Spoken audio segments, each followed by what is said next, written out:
the 9th of March. So anyway, tonight we're going to hopefully just raise your spirits a little bit. A very, very warm welcome, as I say, to absolutely everybody, all ages, creed and colour. Some big names on as well. Jake Cronkel's knocking around. Jill Burns is on as well. Bit of housekeeping for you just to kick us off, just get the boring stuff out of the way. We will mute you if you haven't muted yourselves already. There's no need to have your camera on unless you so wish. And just to let you know, we are recording tonight just to potentially use in other areas. So if you're not overly happy with that, then off you go. Anyway, yes, here we are, the Women's Rugby Pod in association with Allianz. It's start hopefully of a really, really good partnership with Allianz. And did you know that Allianz don't just sponsor the Red Roses, but the Allianz Premier 15s and the Allianz Inner Warrior Grass Programme as well, aimed at growing women and girls rugby in England. They want to increase the awareness of women's game and support this generation of female sporting stars, helping them to raise their profile. Allianz are excited to be part of the growth of women's rugby and hope to see the popularity of all women's sport continue to increase over the next few years to come. There's the scripted bit out of the way. We've done a housekeeping. We said a big warm welcome to everyone. Where are you coming from, ladies and gentlemen? Pop it in the chat. Please feel free to use the chat. What rugby club you might be representing. I think we've got Larissa McFadden on from Canada. Can anybody beat the air miles from Canada? Who knows? Pop it in the chat. PHG Sports, how you doing? Good evening to you. The Redfern family. Big up to you guys. Yeah, very, very well welcome to everybody joining. Some very, very familiar faces. And I should, of course, very remiss, not to introduce the lady who keeps me on the straight and narrow, the lady who knows just how poor my jokes really are, in the sidecar most of the time, and a World Cup winner herself, a legend within her own right. And I often forget that. We're in the company of greatness already. Rachel Burford, the pod wife. How are we? I'm good, thanks, Johnny. How are you? Looking forward to laughing at your jokes again after rehearsal. Bless you. They're even funny second time round, so don't you worry. How was your snow day, Burf? Oh, we didn't really get any in Kent. I had a little flurry of it and literally lasted about 5 minutes. Got the dogs out there quickly because it's the first time they've had snow. They weren't impressed. And then it turned to sleet and then straight to rain. So not a great snow day. I was very jealous of everybody else's social posts and building snowmans and everything like that. So, yeah. We were. It was full ski gear in the household skis and all the rest of it. Why are we doing this live pod, Burf? Well, around this time last year, we did do our live podcast at the Cabbage Patch, and it was just brilliant. And you know, we are all stuck indoors at the moment, so why not shake things up a little bit, get people on screen? It's great to see so many faces, different shirts from different places. We've got some from Ireland, we've got Portsmouth, we've got France, we've got Derbyshire, all over, Warsaw, Trojans. So, and we also have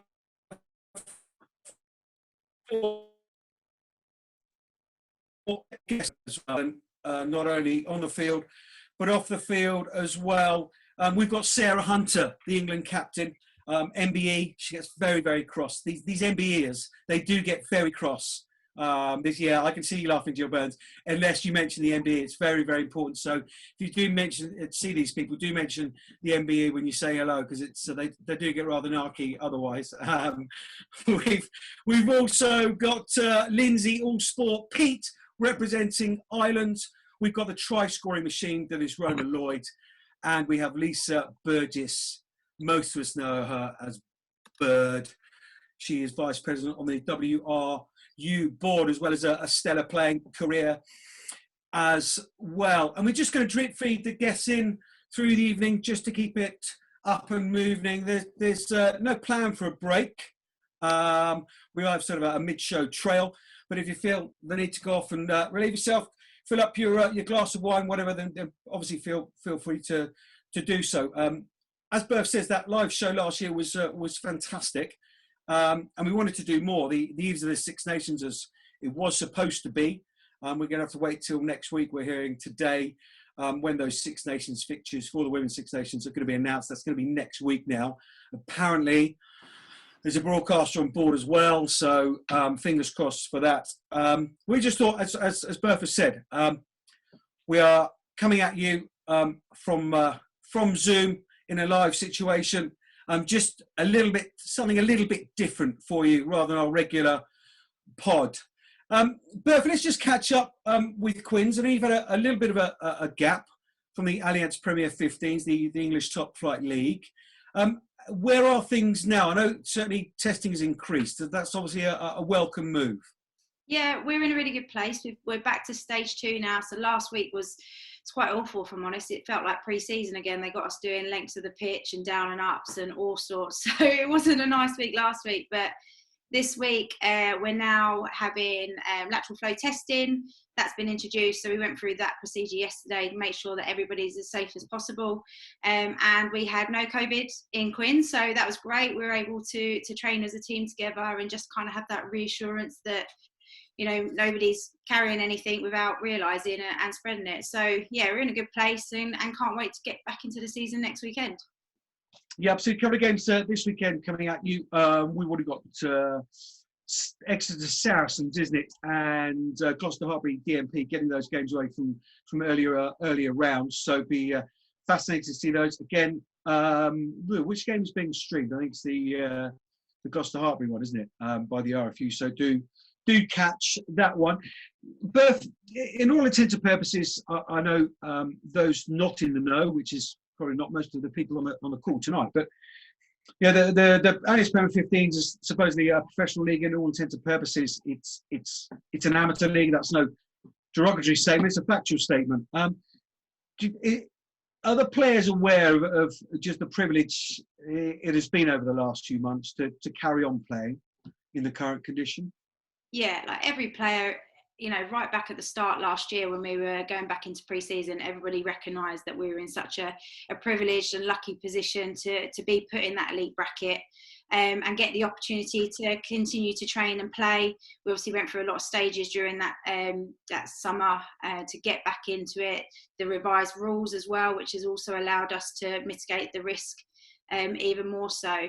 But yeah, of course, every time we get the opportunity, you know, one of the things that we say is, you know, we're lucky to be playing, so make sure you enjoy it and make sure you take, you know, every opportunity, because not only are we just representing, you know, our own clubs and our country, you're representing your grassroots clubs and for everybody that can't be in the position at the moment to take the field.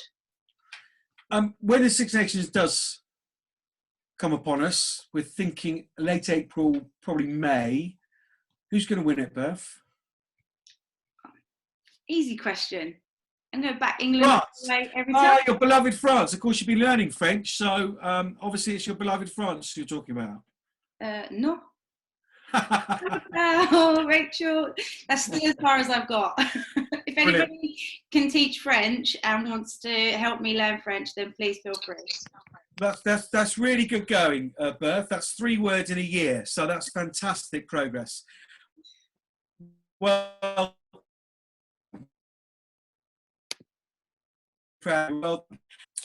we've been joined by even more greatness. 123 caps, just 14 off Rocky now. Ooh. A World Rugby Player of the Year, 8 Six Nations titles, 7 of those being Grand Slams, including the back-to-back recent Grand Slams, which she was captain for. A World Cup winner in 2014 and aiming to make her 4th appearance in the global event later this year. Lichfield, Bristol, now player coach at Loughborough Lightning. She's been doing live Facebook events. She's now on live Zoom. She's now adding media, acting, that kind of stuff to her repertoire as well. Ladies and gentlemen, a very, very warm welcome to your Red Roses captain, Sarah Hunter MBE. Thanks. Good evening, Sunta. Good evening, everyone. Great to be on board with your live event. You've been doing a few live events of late, Sunta. What have you been up to? Yeah, so for being in front of the camera. I did my first Facebook Live event last week for Diddy Rugby in their skills and story time. But I had to have a little practice of how to do a Facebook Live because I wasn't too sure it was going to work. So, but then I couldn't work out how to get it off my Facebook page. So I feel like it might still be up there of me on the phone to Macca going, is this working? Yeah. And you've been having some interesting other nights, haven't you? In fact, speaking of videos and this kind of stuff, we've received a video from one of your teammates at a recent Burns Night celebration. Hunter, do you want to take us through what happened for your Burns Night? Yeah, so we had our Scottish friends, one of which will be joining us later this evening. Like Rhona, as we all live in the virtual world, a virtual Burns Night. And then we had some toast, we had some poems, then we had some ceilidh dancing.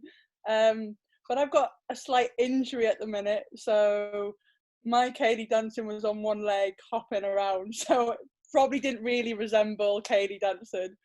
Sunta, even if you weren't injured, you wouldn't have been able to resemble it, let's be fair.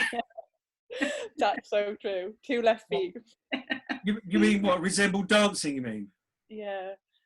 It's well known that I'm not best known for my dancing, Johnny. No, rate yourself out of 10 in terms of your dance moves. I'm not sure I'm even on the scale. Who's the other end of the scale then in the Red Roses squad? Oh, who's got rhythm? Bots is pretty good. Yeah, but she's actually got a lot of rhythm. Harry Bottom, yeah. Nick's saying Mo's also quite good. Yeah, Ellie Kildun, Jess Breach, all the young kids who do the TikTok dances. What's TikTok? Yeah, exactly. What is TikTok? I've heard about it. Yeah, no, great stuff. So you mentioned your injury there. Has this possibly come at a reasonable time? Look, we're in shifting sands, aren't we? Completely, everybody and everything that we're doing. But if you want a global event in one place in the world at the moment, it's New Zealand, despite news from a couple of days ago. We've been emailing Jacinda and telling her to open up the doors to all rugby fans and rugby players. But has that injury possibly might turn out to actually be a really, really good way of actually getting a break before a World Cup? Yeah, that's very true. I think obviously I've had a bit of a run of injuries of late.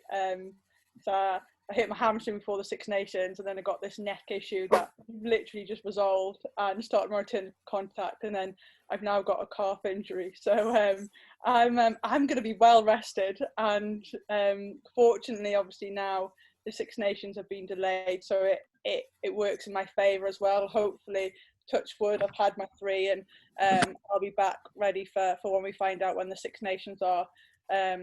So I won't have played too many games going into the World Cup, and hopefully we'll be fresh. So it'll probably be a bit different to what my normal run up to a World Cup would be. So yeah, trying to look at all the positives really in it.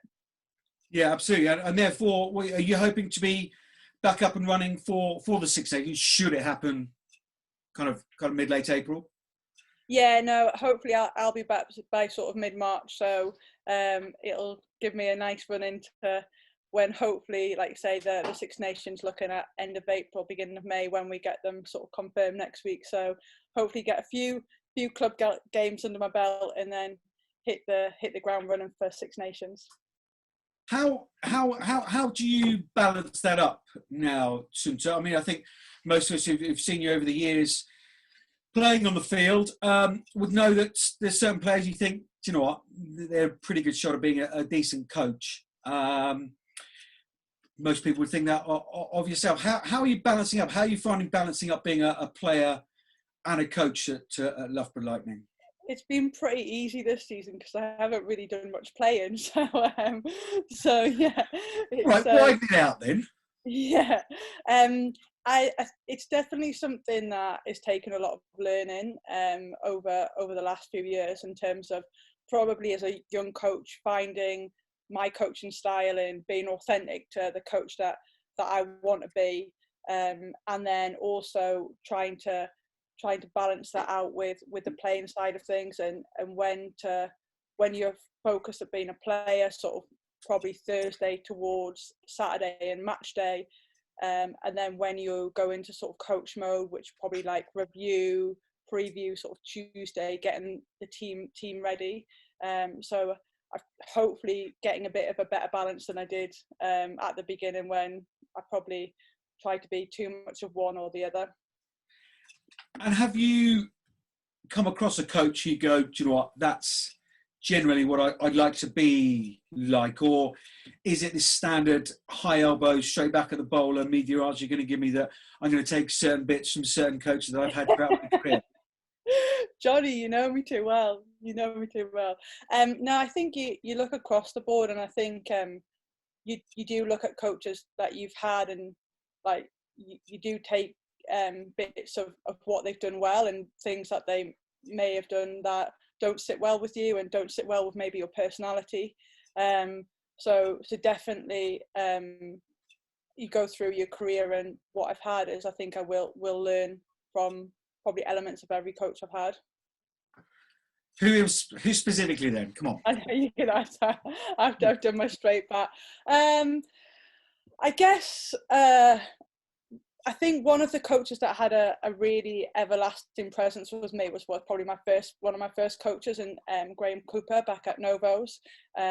Just in terms of the time and care that he put into players is a really big thing for me, and actually the lengths he went to go to help me, and probably more around the technical and tactical understanding of helping players on their journeys. And so I think that's a big foundation for me, and I think I learned that quite early as a young player, and that's stuck with me ever since. So he's definitely someone that I think I will try to look at and take the best parts of that as well. Okay. Conscious that the time is moving on. We're waffling. Well, I'm waffling on as per normal. There's no surprise there. How weird is it? Have you been in England camp in the last couple of weeks? I have made a few appearances. How weird is it? Yes. Without Katie Daly McLean, is everybody's tinnitus now beginning to clear up? Yeah, it is. It's an odd place, and I think it hasn't probably really sunk in yet, because obviously there's been times. Obviously, she didn't play in that summer series, so there's been times, and like say injuries and stuff, she hasn't been around for the odd camp or here or there. So I think it probably hasn't dawned on people. I think over the build up to Six Nations, it'll really start to dawn on us that she actually has retired.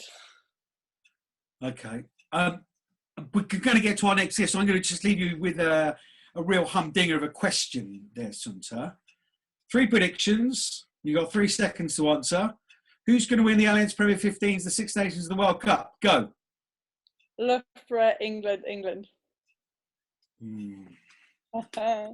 Predictable answers from Sarah Hunter. Stay loyal. You got to stay loyal. Beautiful. You are loyal, if nothing else, Hunter. MBE. Sorry, Mum. Ladies and gentlemen, let's move on. So you're going to stay with us. You'd be more than welcome. Yeah, Lovely. I'll stay and listen to you. I'm looking Great forward stuff. to more jokes.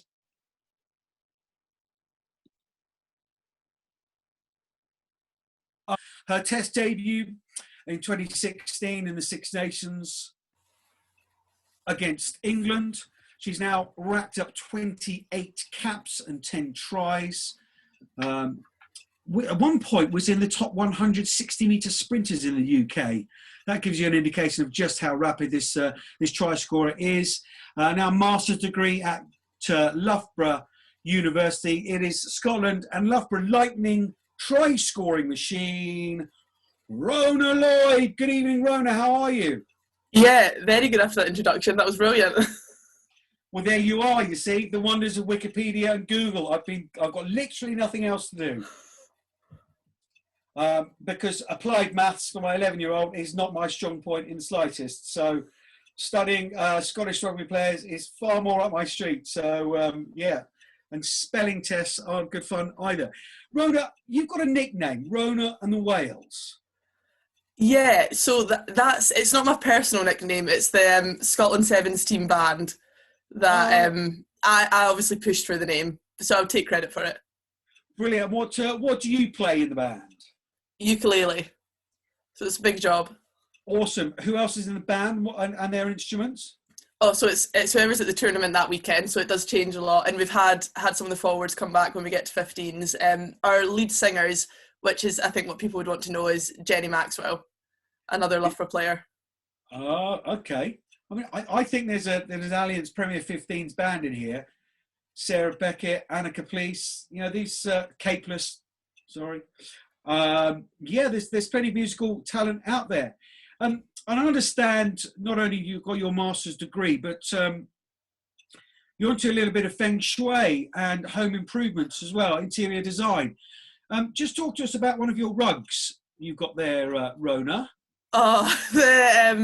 So the guy that sponsors me to play at Lightning makes like doormats. So it was like I've printed a picture of you on a doormat, and I thought it would be normal sized, and then like a 10-foot doormat arrived. So it's literally the centerpiece in our living room, which like my English and Canadian flatmates are not too happy about. Actually, none of my flatmates are that happy about it, even the Scottish ones. So you have a full size rug of yourself adorning the living room floor. Yeah, which isn't very cool. I think you're lost on the ukulele. I think you should be lead singer with attributes like that. How are things are Lightning? You obviously got your one of your coaches on the line, so you're going to have to be. Her aside, how are things at Loughborough? Yeah, vouch for Sarah as an excellent coach, following on from her chat. How's the dancing? Oh, well, I haven't seen it in recent times with all the clubs are closed. So I'll report back on that. She did well at her Burns night, though, on Monday. Did she? Good. On one leg. John Silver Burns, we heard. Made it work. Great. Anyway, so I interrupted you. How's things at Loughborough? Yeah, good. Like, we're building every game. We're obviously really happy to be in, like, pretty solidly in top 4 at the moment. We want to keep climbing. But yeah, I think it's been a positive start to the season for us. We keep reflecting and keep learning going forward. So we're just going to keep building our performances and try and climb a bit higher in that table.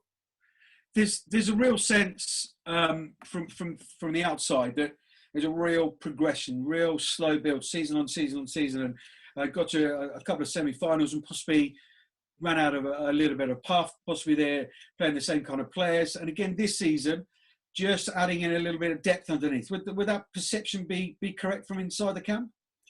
Yeah, definitely. And we were, obviously Loughborough was a brand new team a couple of years ago, and we have built year on year, and I think this year the league's stronger than ever. So we've had to, we're 4th in the table this year. The last 2 years we've sat at 3rd, but I think that's a reflection on just where the league's going and how competitive it is. Like the top 6, really, you don't know who's going to win each game, and that's such a good position to be in. Cool. And you talk about the league and growing the strength there. There's a huge amount of Welsh players, huge amount of Scottish players in the league now. Just what kind of benefit are you guys getting from that league kind of rugby to take back to the international stage in your countries? Well, I think at the moment it's kind of more distinct than ever because the league isn't going ahead in Scotland. So for the Scottish players that are down playing in the Alliance, that's the only way that you're getting games at the minute. So yeah, real grateful to be down here. And as well, I think playing in this league, there's so many other internationals from every rugby playing nation in the world really who you can learn from, and then I think that benefits us so much going back into camp with our fellow Scotland teammates. Let's talk about your speed then. Was I right saying you're in the top 100 60-metre sprinters in the UK at one point, or perhaps you're still there? No, so that was from when I was under 16s, and honestly that is haunted me. Don't tell anyone. Shh. Don't tell anyone, honestly. Nobody's heard that. She's still in the top 100, everyone.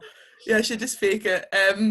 No, I had no idea where it'd be now, but yeah, that fact has followed me around since I was about 15. But it could be worse, so I'm not complaining. Yeah, no, happy. I mean, alongside that was prolific rug owner as well. But I didn't want to bring that up in the intro. Who are the wingers, the speed merchants that you like playing against, and those who you possibly don't like playing against quite so much? Well, I think it's the same people, because you want to play against the best in the world, of which there's plenty in our league, with like Jasmine Joyce, Jess Breach, Lottie Clapp. But obviously, you also don't want to play against them because it's blooming hard going. But it's why I moved down here. It's to play against guys like that. So yeah, I'd put those 3 names up there. And is it something that is just for some try scorers? That's all it's about for them. For other people, it's just, well, you know, I dot the ball down, but it's about the team. Where exactly do you sit as such a prolific try scorer? I'm like pretty lucky playing at Lightning that I get a lot of ball and a lot of space. So yeah, there's plenty of tries where kind of the winger gets the credit and do limited work. But yeah, you like take the opportunities that you can get. Like with the way that the game goes and the weather and stuff, there'll be games that you get loads of ball in, games that you get none. So yeah, it's just making the most of every opportunity and trying to take people on and break the line. Well, indeed you do, not only for club but country as well. If we can move to Scotland, I think one of, if not the most heavily hit nations in terms of the COVID situation. Cancelled Six Nations last time round when they rearranged. Those are cancelled as well. Goose having to sort of step away as well. Just how frustrating has it been? Because you seem to be on such. I remember you spoke to Jade on the regular pod around the time going to South Africa, going over there, winning. There seems to be a real sense of beginning to be able to put a performance in for 80 minutes. Rather than the fits and starts, which, correct me if I'm wrong, but that seemed to be the way of the performances in the last year. Just how frustrating has it been? Yeah, I think that's all fair to say. Like it's been absolutely mad. Like I remember the Six Nations last year, we got told the morning of our England game that it was going to be played the next day, and there was like girls were crying, like everybody was calling their work, being like, "Oh my God, we have to play tomorrow. I don't know how I'll do that." And now that's common. If that happened now, like nobody would bat an eyelid. Like we've just become like really resilient to change, and like credit to the girls and the coaching staff. They've been like absolutely phenomenal over the last year, because as you said, like we have had it, just got pretty unlucky. Like we've had it worse than a lot of teams, but I think like if anything, we expect it to continue like that over the next couple of months. Like there are going to be rearranged fixtures, and you were definitely going to be ready for it and adaptable. These Six Nations games, when they go ahead, let's speak with that kind of vocabulary. Let's be positive, half full. When these games do come around, we know the significance of them with the World Cup qualifiers tying in. What's the approach? Have you not spoken about it yet, or is it just beginning to come over the horizon? You're starting to think about it. Is it something you will talk about and face head on, or is it just another game? Oh, no, definitely facing it head on. Like it's been in everybody's minds since we thought we'd be playing them in September, long before that. Like I was involved in our last set of World Cup qualifiers 4 years ago, and yeah, like probably thought about it just about every day since. So we'll definitely be ready when it comes. Like it doesn't change anybody's mindset. It's just been pushed back a little bit. It's an Olympic year as well, Rhona, with your attributes being, of course, in the top 20 60-metre sprinters in the UK at the present time. I can do your PR for you if you like. I'd appreciate it. Does that cross your mind at all, that, you know, a little dabble in the sevens Olympics? Oh, definitely. Like I think, yeah, sevens for me has always been, like, it's my favourite. I absolutely love it. And not getting to play it at all last summer was a real shame. So hoping to get more opportunities there, and I'll definitely take them if they come. But yeah, I think space definitely suits me, so you tend to get a lot more of that in seven. So I do feel like that's my game a bit more. I don't think Cinta's face was very impressed with that. But neither without playing for Lightning. There's a lot of raised eyebrows there. What's she like as a coach? It's all right. We've put her on mute. She can't hear. Oh, Cinta's brilliant. A lot of contact, but it's good for us. A lot of contact. And so, what does Rhona bring to the party outside of obviously being in the top 5 60-metre sprinters just this year in the UK? She's brilliant to have. You know, when she first came, like, not only did she bring value to the programme as as a player, but just around the place, like brings energy, enthusiasm, like such a great teammate. Like I said, like one of the many Scottish girls on Monday night that put on something for the team. Like they provided the whole Burns supper as well, so the haggis, neeps and tatties, put everything together. So, you know, always going above and beyond to help people out. So a great person to have, as well as a great player. There's a lot of love in the room, isn't there? There's a lot of love in Loughborough Lightning, a lot of love flying around. Rhona, you've got your own podcast as well. Here you are. Here's your time for your shameless plug. Yeah, Women Who Sport is my podcast. I was being mentored through it by Sue Ansis, who does the Game Changers, which I also see is on this call. So there are definitely 2 podcasts to check out if you're into your women's sport and want to support it. Very good. Who did you do it with? Sarah Bonner, so fellow, I was going to say Scotland and Lightning teammate. She's actually traded her shirt in for Gloucester. So rival in the Prem, but Scotland teammate. So you're keeping the band together for the pod, are you? Yeah, definitely. Bonner's in her RAF training at the moment. So she's sleeping 4 hours a night and definitely doesn't have time to record podcast episodes with me. But once she's through her initial phase, we'll definitely get back into it. Great stuff. No, it's a good listen. Somebody just put Loughborough Lightning. Very, very good. Whoever's just written that in the chat. Very, very good. Loughborough Lightning. Speaking of musical instruments, we have done earlier in the piece. I understand that you're rushing off this call because you've actually just nipped off a bagpipe lesson. Yeah, so that's my new 2021 lockdown project. I'm definitely nowhere near playing in front of people, but give me 6 months. I just need to do more to be outwardly Scottish and if I'm living in England. So, are they in touching distance, the bagpipes? Right. Right now, obviously, if you're on a lesson, you obviously probably got the bagpipes right there. Or? I'm definitely not ready. I'm on a chanter, which my flatmates say sounds like a kazoo. So if I start playing and everyone leaves, it won't reflect very well on me. Well, Johnny, she said 6 months. The 27th of July. We've got it recorded. See you all there again. Hey Siri, set a reminder for. Thank you. Lovely. That's in. We'll see you in 6 months, Rhona. No, look, brilliant, Rhona. Thank you very, very much. As we've said to Sunta, more than welcome to stay on the call, but we will get your quick prediction. Is it going to be the same as Sunta's? Oh, I obviously have to go Loughborough, Scotland, just to follow suit of backing yourself. There you are, straight back at the bowler, high elbow. Thank you very much. Very well media trained. Well done, Bethan at Loughborough Lightning.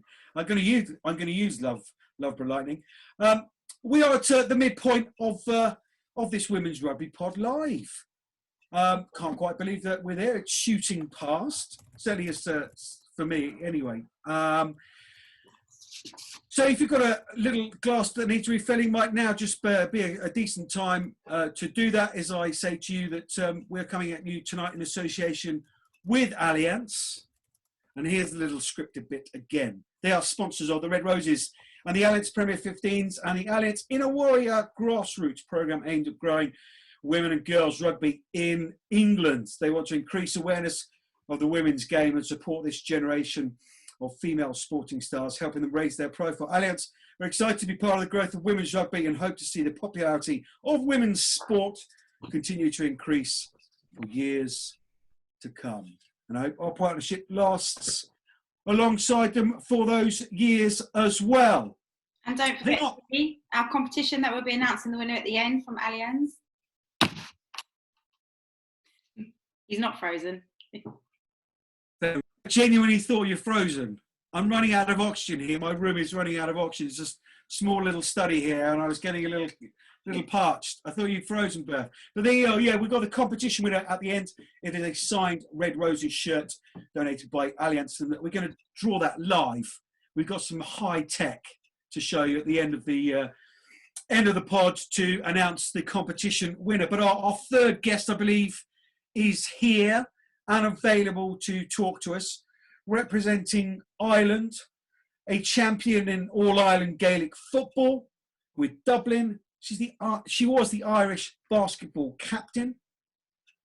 That's the Under-18 Republic of Ireland football international and a rugby international after only 7 games of the sport. she was chosen to represent her country. She now has 31 caps to her name and gunning to play in a World Cup later this year. It is Irish sport's very own chameleon, Lindsay Peat. Good evening, Lindsay. Are you there? I am, Johnny. How are you? There she is. How are you? I'm not a butter. How are you? We're all right. I mean, I have been describing, and it's getting quite boring, but rather duck-like, that trying to remain very serene on top, but underneath we are paddling like Billy-O.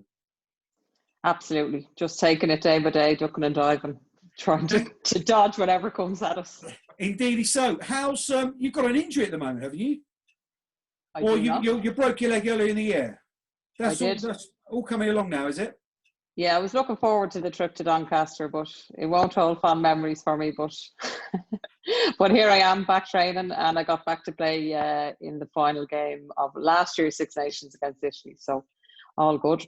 The lockdown came at a good time for me. Good. I'm pleased that. Are you doing a bit of homeschooling with Barra there at home? Oh God, look, this is today's homework, day Dean. So Barra goes to a Wales school. So we're trying to homeschool in Irish as well. So that's the tough part of our day. So they're long out days. That's tough, isn't it? Very tough. God, it's really tough. Yeah, from the moment they open their eyes. I brought in conditioning actually with me for a little bit, but I had to cancel that because it started piddling rain here as it does in Ireland. So we had to cut the conditioning session short, and we'll have to reconvene tomorrow. Great. So what's the rugby landscape like in Ireland? Because of various parts of different lockdowns and what have you. What's the rugby landscape like with the pandemic going on in terms of club rugby and trying to stay connected?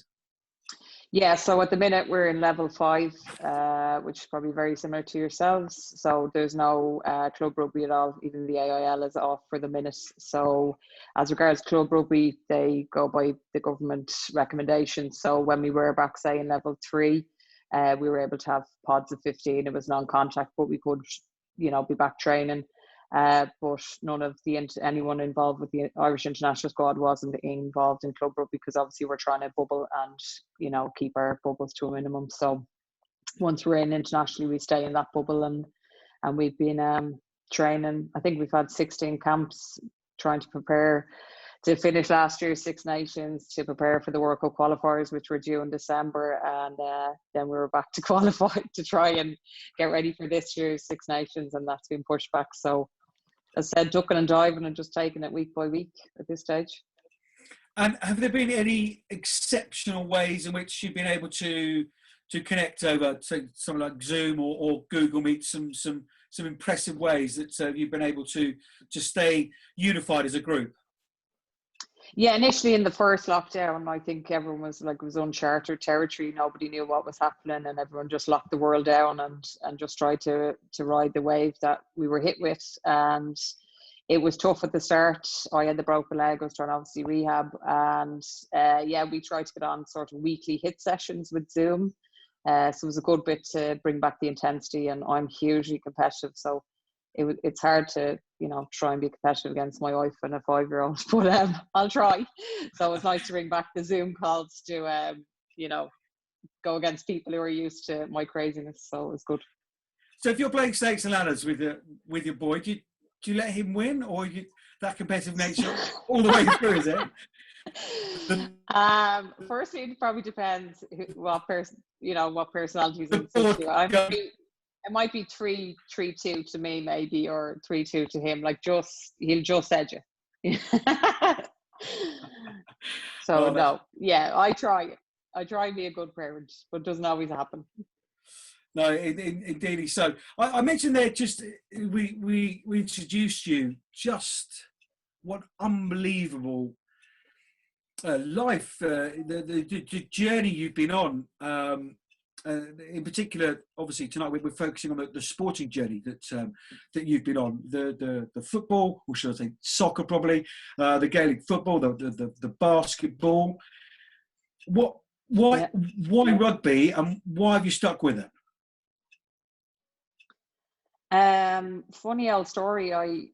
over here in Ireland, when you play GAA, it's your parish, so it's your local community. So that's my club. So it's the area where I'm born and raised. And we were moving house just after we got married. We were only meant to move in for 6 months, but it ended up we're still here. So Dublin is divided into north side and south side.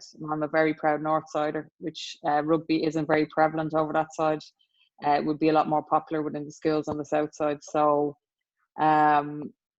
I always wanted to try it. I really, got the itch after. Obviously, the girls did unbelievable in 2014, the Irish girls, and got to the semi-final. And I remember rushing home from work and watched them defeat New Zealand, and then watched them against that great English team in the semi-final. And it really got the itch. So I always wanted to try it, and I could never use my physicality in basketball, which is meant to be non-contact, and certainly ladies GAA is not contact either. So I used to, referees were my best friends for the wrong reasons. So yeah, when I moved to the other side of the city, I didn't want to betray my roots. I didn't want to move GAA, I didn't want to move basketball club. So I said I'd give rugby a try, and off I went down to Railway Union. And as the old cliche goes, the rest is history. I didn't think I'd be propelled into a Irish setup. I certainly didn't think I'd be playing front row, and I never see myself in an Irish jersey. And I certainly didn't think I'd be chatting to you two legends tonight about my career so far in rugby. So I suppose that's what life is, isn't it? It's a journey, and it's the unknown, and you go with it, and it might work out and it might not. And thankfully it has, after a very rocky start. Oh well, I'd like something what you're drinking, because it seems to be working out very, very well for you. Am I right in saying that it was seven games of rugby before you put on the national jersey?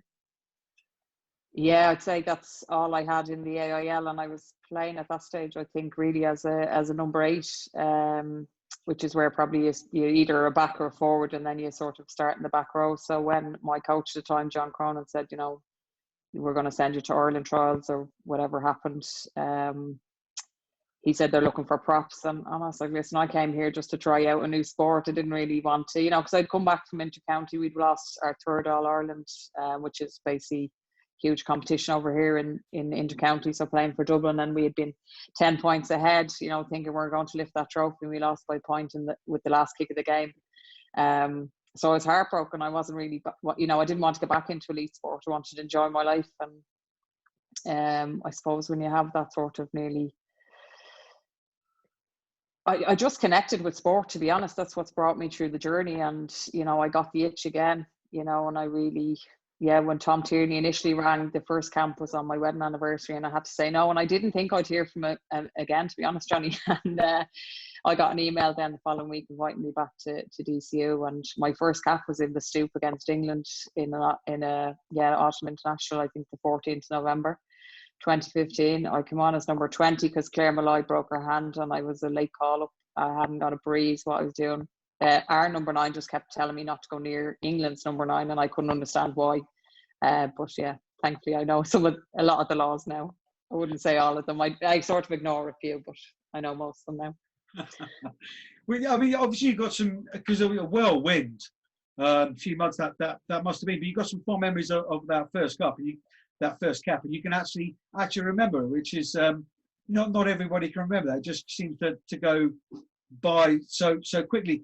Yeah, it strikes me as this kind of person that loves the detail because of that competitiveness. That it is, sport is so competitive, and you live and breathe every moment, every second of that competitiveness, and you let's say dwell on it.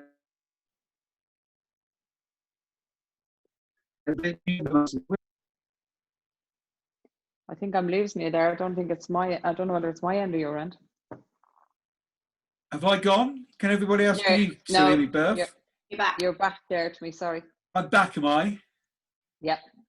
Bruce Perkins is on as well. Hi, Bruce. Apologies, ladies and gentlemen. If you live in deepest, darkest Hampshire, this is what happens, I'm afraid. I've turned off every available screen and what have you in the house, but obviously we're having a few issues. Lindsay, I was just saying, your competitive nature, it seems like you remember lots and lots of your sporting career. Would that be fair to say, because of that competitive nature that you have? Yeah, hugely so. And I think I suppose it's funny what what's come up for over the chat over the last couple of weeks with the Six Nations being, postponed, and you look at yourself and you're like, what am I doing? And I suppose the thing about sport for me is it's always brought out the best in me. And though in other facets and areas of my life I may not have pulled that inspiration or that motivation or that determination mainly, I always got it through sport, and it hugely makes you feel alive, and you always have goal setting and you want to achieve things. So I suppose it's an uncertain time for women's sport in general, but especially for rugby in a World Cup year and the Six Nations, I suppose. But it's those moments to defy people and defy the opinions and defy against all odds that really bring out the best in you. And that's the detail for me that I thrive on. I don't really ask for rules. I ask for the basic rules, and then we sort of go for it, we push, and every time the referee blows the whistle, I ask why was it called for that. So for that detail, in the sense of my rugby career, I just, I jumped in the deep end. It's sink or swim. But as regards the detail around what sport can bring for me and what it brings for many in the sporting world and community, is just that feeling of alive and pushing you and motivating you, and as I said, defying the odds. And when people say to me they can't do it, I'm sure I shouldn't be sitting here as a 40-year-old still playing international rugby, but it's my life and it's my choice, and I'll take pride in proving you wrong, and that has only come out through sport. So that's the detail I love about sport, really. And would your competitive nature extend to playing musical chairs in the team room, Lindsay? Who told you that story? Yes. I can't reveal my sources, can I? No, a good journalist never reveals their sources, I believe. Yes. Pumping people out of the way in musical chairs in the team room. Yeah, if that's not the rule, if no one said there was no contact allowed in musical chairs, then I'm going to use it to the best of my advantage. So, and at the end of the day, it's win at all costs. There's no friends. There's no friends. I'd rather the trophies. Great stuff. So you don't know the rules to rugby or to musical chairs. That's brilliant. No, just fantastic. Go with it. Lindsay, you just mentioned there a moment ago a number which I'm not going to repeat, but it is just a number. And that milestone birth, it wasn't too far back, was it? Is there any sense of you that feels that perhaps I shouldn't be doing this at my kind of age, or do you? And I suspect I know the answer, and it's coming across actually very, very clearly that, do you know what, age just doesn't matter, and it's my life, and I'm just going to do it. If that's the case, which I suspect it might be, where does that drive come from? I think it's the motivation to defy everything. Like, if I want to put myself in a box that somebody's created, the what I should do and what I shouldn't do, life would be boring if we all just sat in that box. So it's my life, and I set the boundaries for it. And if there's something if the body's getting too many injuries, or I'm not keeping up and I'm more of a hindrance than an asset to the team, then that's the time you step away, when you're not actually bringing something to the team.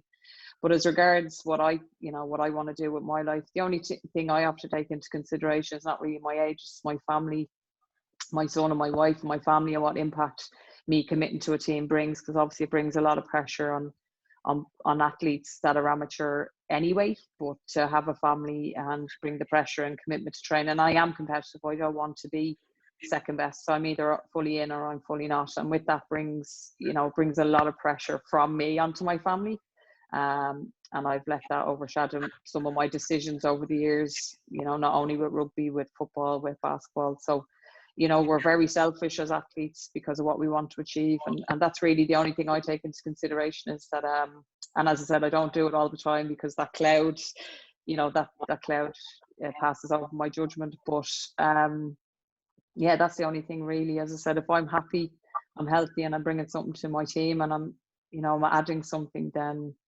you keep going with it. But if it's too much on my family, then we have to look at that. But as regards the age and everything else, no, I take pleasure in sort of, as I said, proving people wrong. Good for you, and long may it continue. You fine for that. Just little flashbacks of that game last year at Twickenham, Leinster against Harlequins. You're in the back row that night, weren't you? Oh, well, look, say that again. You're in the back row, weren't you? Leinster against Harlequins last year. I played number 6, baby, and I would love to play number 6. I loved that. I loved being in the open. I loved the lines. I got to run off Sene. As I said to you before, I think when we've spoken last, it was one of my favourite games of rugby. I was just unleashed and I could just play. I didn't really give it too much thinking. It was nice to be back out on the pitch after a bit of an injury setback with my neck. And I took full advantage and I played with a smile on my face, full of energy. And my only regret is I didn't finish the breakaway try that Sene set up for me. I just had to reach over the line. That was there you go. me that you went past. Say again? It was actually me that you went past. Oh, Rachel, I don't know who. I just kept going. No, I was like, come on. Come on, Bev, we're trying to impress people tonight. Go past you. She felt sorry for me. She was just letting me give me a chance after being back and give me a chance of playing number 6. You had an outstanding game. Now, bear in mind, there's 4,747 people, all rugby fans on this call. Excellent. What's been? There isn't. But what's your favourite sport? Oh God, you didn't just hit me with that. Well, have to be a crowd pleaser. Of course, it's rugby. Really, not basketball? Basketball will always be my first love.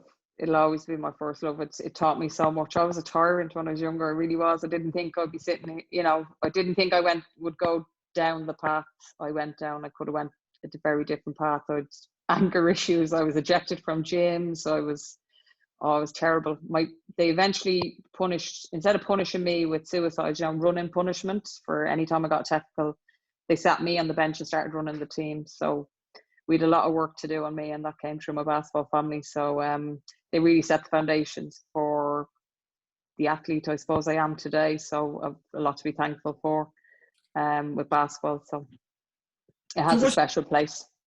Yeah, no, I also get the sense that team environment and being a part of a team and something for a common purpose is very important to you as well. And therefore, I can tee you up to give you the answer that everybody wants as well. Surely rugby is the winner for that one. Absolutely, because I think sport connects us in so many ways, and for me as well, it's it's a life journey and it's life lessons, and it's the people around you that guide you, whether they sit you down and give you giving out to you if you needs be, put some manners on you, or they bring you in for when we could hug to remind you that you're a good person and you're of value and you just need a little bit of TLC at the time. So that's the family, and that's the family ethos that has been thankfully ingrained in my club, with my province, with Leinster, and obviously thankfully with an Irish team, and thankfully that's probably in our DNA as Irish people as well. That's the culture we try and ingrain in our sporting teams. So I've been very lucky to have that with rugby as well. So I don't think I could have settled otherwise, because when you're used to having such family who are still friends now with basketball, we're still in touch even through lockdown, pushing each other and keeping each other going. They were very big shoes to fill, and thankfully I've been so lucky with the rugby family that I've been involved in. Sunta and Rhona, if you're still on the call, seriously, you're only just internationals in one sport, really? I mean, come on. But Rhona can play the bagpipes. Honestly, please. Honestly, unbelievable. Absolutely unbelievable. And B, how competitive is this lady when you're facing against her? Yeah. Don't answer that. Someone that you don't want to play against, that's for sure, in the nicest possible way. Thank you very much. That means a lot. But honestly, just listening to your story and a bit about your journey, incredible, to see where you are as an international rugby player and what you've done, but hearing some of the past bits, really inspiring. Thank you very much, Sarah. That's a lot. Means a lot coming for yourself. Indeed. Great stuff. Right, what's have you played against Lindsay? Gone off to play the bagpipes, I think. Yeah, I wanted to play the bagpipes. Go on, Rhona. I think Rhona's gone. She's literally she's run off scared. Back to her bagpipe lesson. Lindsay, did you play any musical instruments? Yeah, I did music for Leaving Cert, which would be the equivalent of your A level. So I did tin whistle and the recorder, and did we play anything else? No, sang a bit, but I'm not a singer. I was just on the cusp of being asked to leave the choir because I couldn't sing. So maybe if Rhona comes back on and we're invited back on, she can play the bagpipes, I'll play the tin whistle. Brilliant. You don't have your tin whistle to hand, do you know? No, I'm not that silly. You wouldn't tell me if you did. No. We've done this with the two previous guests. We're just waiting for Bird to come on. Just give us your predictions then for the Six Nations. I'm going to give a caveat this time. You can't choose your own nation. Who's going to win the Six Nations and who's going to win the World Cup? That's so cruel. Isn't it? It's not nice at all. I've been on my best done that to behaviour. the other two. Headlines tomorrow in the Irish Times. I wouldn't mess with Lindsay. Lindsay All Sport Peat says Ireland won't win the Six Nations. Yeah, exactly. I wouldn't mess with Johnny. How big is Hampshire, that place you just said you live? How big is that? How easy would it be to find you? I'll let you know where he lives. Good woman, right? Good woman. Obviously, England have been building nicely. There's been a great battle between themselves and France. And obviously, the English have beaten the French on French soil. So even that goes out the window. It pains you to say, doesn't it? No, credit where credit is due. I'll go with England with the Six Nations. I'd be very surprised, considering it's the first World Cup, if I'm right down the Southern Hemisphere on home soil. I'd be very surprised I think it'll be possibly another England-New Zealand final, but I would be very surprised if New Zealand were beaten on home soil. So they're my predictions for you. You're very mean. I'm sweating here. But of course, Ireland are going to win both, right? Listen, absolutely. We're coming out of the shadows. We just have to qualify first, but don't worry about that. That's going to be all sorted. Yeah, just a small matter of qualifying. Yeah, just a small matter that we need to get there first. But listen, we've been going well, and that's probably for some teams, maybe the disruption came well. Obviously, you never, are ready for a pandemic, and, it's unprecedented the situation we're in. And, we've been thankful that we've been able to continue training. So that's the positive. We were in good shape, really. We had targeted our 3 home games for last year's Six Nations, which we achieved. I don't think we did ourselves. I think we showed good stead and good progress against a very strong England team in Doncaster. I think we just didn't give enough on the attack, but our defence was, we worked tirelessly to keep the score as low as we could. And we were positive with going to France to try and again pitch ourselves against, the top 3 in the world to see where we're at. So we were disappointed, obviously, but we want to continue building on what progress we've made. And that's the only downside, is not having any matches to really, because you need them to get, to assess where you're at and all the hard work you've done. So look, we'll keep working away. We really hope, obviously, to make up one of the 3 remaining spots for the World Cup New Zealand. But that's all we can do now, is stay positive, keep pushing each other, keep motivating each other, and keep trying to catch the top 3 and make our way gradually up the standings. Lindsay, I know I've just been sort of glancing at the chat there. People very, very inspired listening to your story. Not a lot of people actually knowing that your sporting history. Lindsay All Sport Peat, I think, is the name we'll keep with you. But yeah, again, I've said it to you before, but yeah, truly inspirational journey that you've been on, or you are on. All the very, very best to getting to that World Cup, and all the very, very best for the Six Nations. And you're very welcome to stay on, but thank you so very, very much for joining us tonight. No, thank you so much, both, for having me, and with an incredible lineup. So absolutely privileged. Thanks to everyone who joined in. Thank you.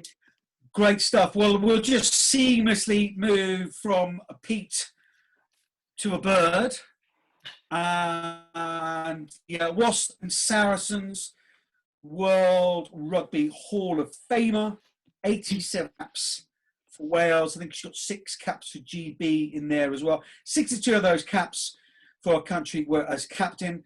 She played in 4 World Cups, 2 further World Cups as a coach. She's been assistant coach with the Barbarians and our assistant coach with Allianz Premier 15 side Gloucester Hartbury. Also the first woman to join the WRU National Council, and recently elected by her peers vice chair of the Welsh Rugby Union Board. Very good evening, Lisa Burgess. May we call you Bird? Good evening.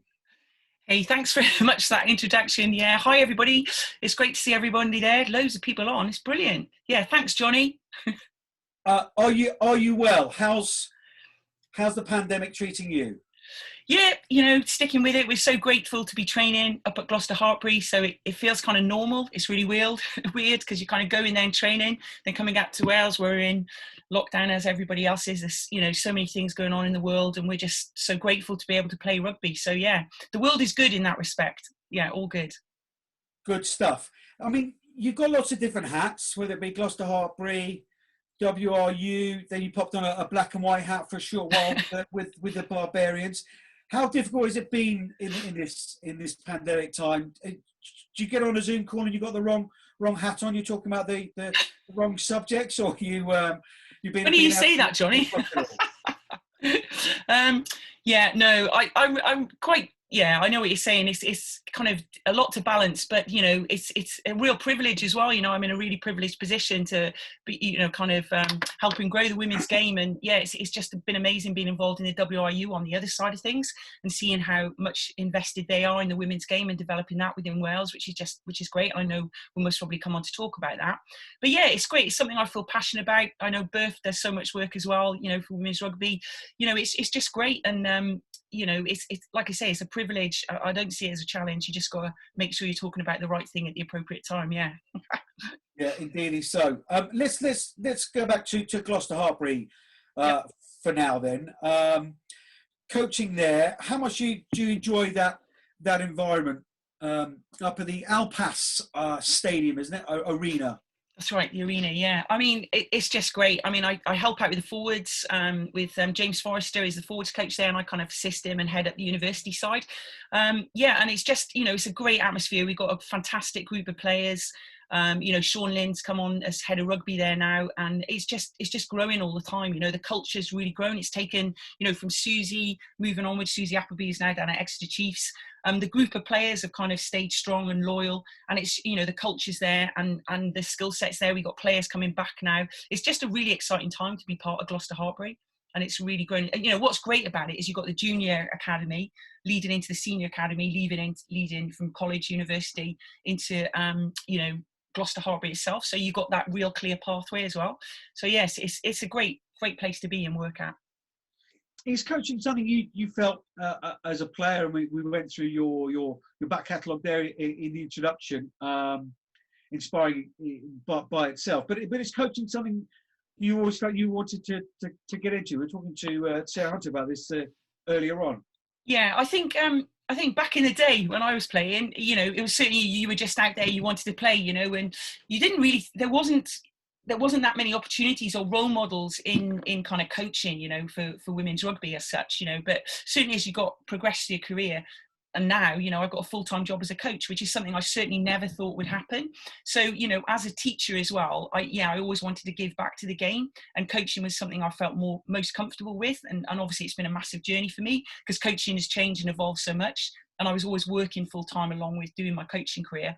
So it's nice now just to focus on the coaching, which is something I wasn't able to do, and be able to change with the times as well, because you've got to adapt, learn new skills, because the game evolves so much. You can't sit on your bum. You've got to keep going if you want to be a good coach, and learn and update yourself as well. So yeah, it's not something as a player, I thought, I really want to be a coach. But now I think for young girls, any young girls watching or listening, there's so many opportunities now in women's rugby to have these different roles. Sports analyst, nutritionist, psychologist, coach, manager. There's just so many opportunities now, and the young girls can see now and look up at role models, like Burf, who gets involved. Burf has got her own business as well, running those academies. She does amazing job there, as well as playing. That there are those opportunities now for young girls to progress and look up and think, I can do that. So yeah, loads of opportunities. Was it a perfect marriage? Then Bert, because 20 years a teacher, and obviously an international captain. Was that a perfect marriage then? The teaching background and the sports. I think if you've got a teaching background, it does help because you kind of adapt your kind of delivery to different skills. Not everybody learns, not everybody will be able to listen to somebody and pick up a skill. Some people are visual learners. So kind of from a teaching perspective, you learn different ways of communicating, with different people. And I think that's really important as a coach. You know, so that in terms of that, yeah, it was kind of good in that respect, because that helped you. But yeah, I mean, obviously it was challenging, because you know, the end of my teaching career was, you know, I was 30 years a teacher, so it was, you know, I was really glad to be able to put that to one side, come out of that. But it was a difficult balance, you know, driving to training. But you didn't think of it in that kind of way. You did it because you wanted to do it, and you did it because you loved it. So that's why. So yeah. Just talking, because I love talking to you, because you're utterly engaging, and great fun, but also you've got that unique standpoint that you're involved in a club, immersed in Gloucester Harbour on a day-to-day basis, but you're also running the show for Wales, basically. I mean, there's other people on the board, but we know that they don't really do anything. We know that. I think they do. But you have those different spotlights, but also a wider view as well. Just how much is the Allianz Premier 15s adding to European rugby, do you think? Oh, I mean, well, the Allianz League itself is just phenomenal. I mean, you know, you've got players from all across the world now that are coming to join in with this league, you know, because they see what this league brings, what it offers, the standard of competition, how exciting it is, the standard of coaching, you know, the professional attitude from the players, you know, and the coaches, the staff, the support staff, what they get. So they want to be playing in this league. You know, you've got players from Canada, America, and New Zealand, all over the place that want to come and play. Wales, you know, look at that. There's a lot of Welsh players coming to play in the Allianz at the moment. It is a really successful league, and I think for Europe it shows what the standard can be, and it will raise that standard. And you know, for the home nations as well, you know, it's providing that level of competition to show where the game can go. And you know, the Allianz Premiership is such a fantastic package for women's rugby. You know, that's why it's great to see the game streamed, and you know, it's really showing where the game can go. Really exciting. Great stuff. Let's widen it out then to Wales, because time is ticking on.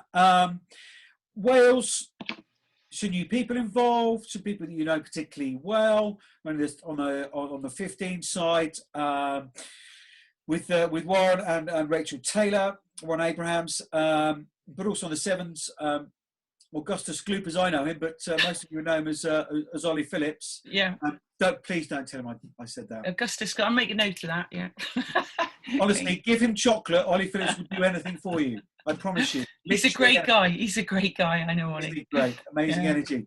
But it just seems, and the ship seemed to be, again, no disrespect here, but seemed to be fairly rudderless for a couple of years, and it seems as though you come into port.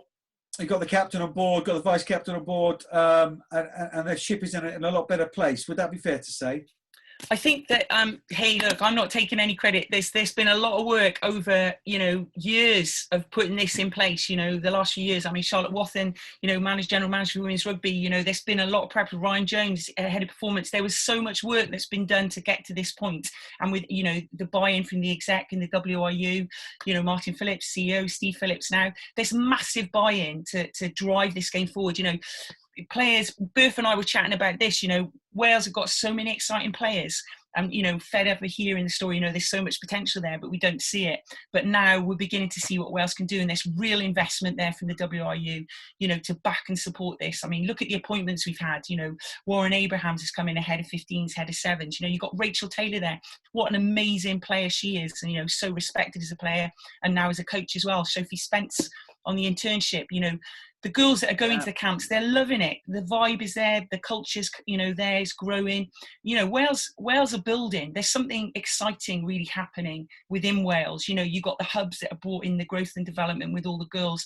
And it's no longer, you know, a Wales could be this, a Wales could be that. You know, they're now backing it and they're supporting it. You know, there's more announcements to follow. And, you know, it's a really exciting time to be involved in Welsh rugby. And, you know, this is, and considering the times we're in as well, you know, the WRU are backing and supporting this, and when they're driving it forward. So, you know, can't wait. It's just so exciting. And for the girls that are involved and have been involved for a while now, this is really an exciting time, like I said, and with a new coaching team, you know, and all the work that's done prior to and will continue to be done, you know, yeah, watch this space, you know, let's really excited about what's to come in the future. So there. And obviously you're yeah. Yeah, obviously you're part of that decision-making process as vice chair of the WRU, and whether you're aware, I'm sure you you're aware, but no doubt you definitely not speak about it because that's the kind of person you are. But the glass ceilings, not only your height, but actually your presence within these situations. We were talking to Sue Day the other day on the pod, good old Daisy, yeah. And we were just saying that the fact that you're in the room, A is a starting point, but it just means the conversation isn't ignored. Are you finding that with WRU? And obviously we don't want any trade secrets, but... No, none will be given away, I can assure you that. But yeah, no, I mean, look, it's great. You know, you get, you know, the voices like Daisy, Sue Day, she's, you know, what an amazing role model she is, and, you know, what she stands for and what she's done within the RFU. And and you know, it's great. And you're right, you know, when you're there, you can see you can raise the question about women's rugby, you know, about all aspects of rugby, because all rugby is important. But, you know, yes, we're here, we're living, breathing women's rugby. And yes, it can't be ignored, and it's not going to be ignored because the WRU are backing it and supporting it. So from my point of view, it's great. And to be a voice and be a presence there, you can keep challenging and raising the questions and asking those questions, because if you're not there, you can't. So, you know, yeah, it's really brilliant. And like I said, it is a real privilege. You know, I look upon it as a privilege to be there. And any young girls watching or listening, it's, you know, it's something that maybe you would never have thought about, but these opportunities are coming now. So, you know, grasp them and reach for them. That's what I'd say. Because of people like yourself paving the way, Bird. Let's not push that into the background. The amazing career that you've had. Just one last question. Sure. We asked it to Lindsay. Yeah. Do you remember your first cap? Of course I do. I remember it extremely well. I know it was many years ago, but yeah, it was amazing. Pontypool Park, 150 people, and yeah, it was just brilliant. Yeah, I drove down the night before and stayed at my mum's with Amanda Bennett, one of my mates, great mates of mine from Loughborough University, and then yeah, we met at some ridiculous hour at 9 o'clock at Pontypool Park, and we had nowhere to go. We were like just there, you know, and we just couldn't wait to get started. And yeah, we had to buy our kit and everything, but that didn't bother us. And we were just there for the whole day. It was just brilliant. And then after the game, we had a fantastic time as well. And I know I told you this story, but the England girls had nowhere to stay, so they all rocked up back at my house. So my mum had like about 15 girls sleeping on the floor after the game, because they all travelled by minibus. It was just brilliant. Yeah, they were very happy days, and what a fantastic game that was. Yeah, it was just brilliant to see where the game was. Eddie Butler commentated on it as well, so that was great. Yeah, it was brilliant. I remember it well. Oh, fantastic! What a brilliant memory.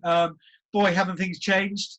Whether they've progressed, that we'll leave that to the listeners and the viewers to decide. But yeah, imagine Lindsay Peat sleeping on Sarah Hunter's floor after she predicted that Ireland would win the Six Nations. The look that Simpson just gave Lindsay. That'd be hilarious, wouldn't it? Let's set that up. And then the girls had to drive the minibus back to England. Brilliant. Love it. Bring it on. Fantastic. Bird, thank you so much for joining us. We're just going to wrap up now. But yeah, thank you so much for coming on tonight. Always an absolute pleasure to be in your company, and keep smashing those ceilings for us all. Thanks very much, Burf and Johnny. Thanks a million. Hi to everyone. It's a pleasure. Ladies and gentlemen, that about concludes our evening. Of course, we do have the competition to get through. Just one little shout out, Burf, if I may, before you get into high technology and your competition. It is for William from Chobham RFC, who is running 1 mile throughout lockdown 3 to raise money for brain tumour research, and doing that off the back of his dad being diagnosed with a very rare form of brain cancer back in December. So yeah, all of our love and support goes out to William. Please check out his socials and help where you can. But yeah, what an inspirational young man. He socks seamlessly to the inspiration that is my pod wife, Rachel Burford. Thanks, Johnny. I think just before we go on to the competition, because I know you won't thank yourself, you've done a brilliant job for the last hour and 15 hosting tonight. So thank you so much for bringing some joy. You've got a lot of claps going on there for all your terrible jokes. But no, on a serious note, really, really well done tonight. You know, changing the landscape. of an evening for everybody. So thank you. So hopefully I won't mess up the night now by sharing my screen and doing my one part. Right, here we go. Competition time. So competition is a shirt signed by the Red Roses. Lindsay, I know you're eyeing this one up. And the winner is, here we go. Is it working? Look at this. So all your names registered for your tickets are on this wheel, and Yay, Matteo! Matteo with a very English sounding surname as well. Yeah, I mean, I'm not going to even attempt that, am I? Matteo, you have won the shirt, so please do DM us and we will make sure that that gets sent out to you. Congratulations. Thank you. Oh, there's Matteo. There you... Hello. Well, I can't believe it. Thank you so much. Yeah, no, you were just, no, I'm not English. I'm Italian, and I live in Scotland, but I'm a very... Well, perfect then. There's always eBay, my friend. Don't worry. No. I'm a massive fan of the Red Roses as well, and say that, because I really love women's rugby, and I can't believe it. So thank you so much. You made my day. Absolutely. Oh, amazing. Thank you.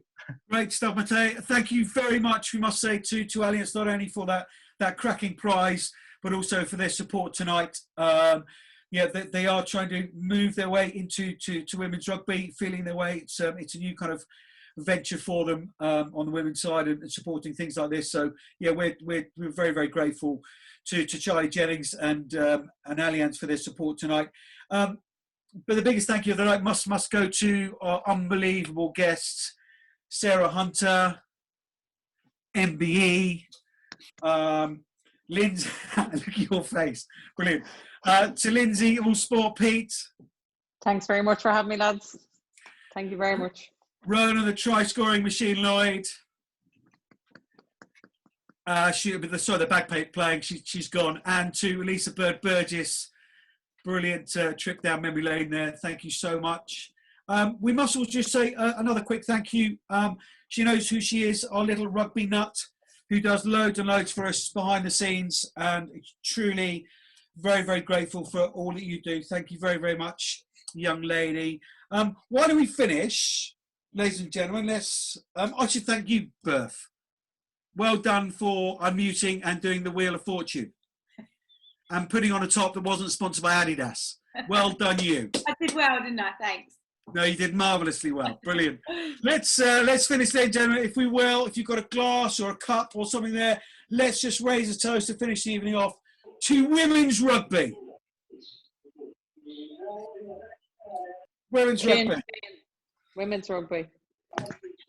Ladies and gents, stay safe, stay connected, keep talking to each other, keep listening to the pod. And if they haven't subscribed and rated, they should, shouldn't they, Burf?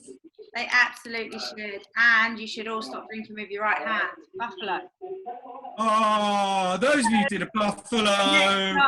Next time. Heath, 2 fingers for you, young man. Everyone, thank you very much for joining us. Hope you've enjoyed tonight. Keep listening to the pod. We're hopefully doing another live, not too distant future. Hopefully that'll be in person rather than over Zoom. But it just leaves me to Burf to...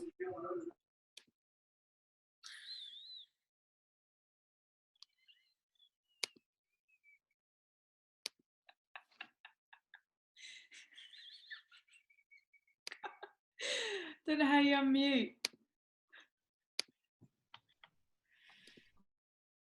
You back?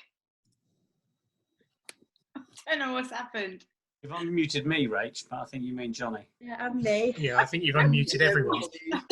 Except Johnny. He's doing it on purpose. Trying to make out that I'm failing at my job. Women's rugby! Hey! Left hand! Women's rugby! Good night, all. Until next time. Yes. Thanks, Yes, everyone. folks. Thanks, guys. Thank you. Yeah, guys, all the best. Thank you. Thank you. Thank you. Thank you all. Bye. Thanks very much. Thank you. Bye. Thank you. Great. Bye.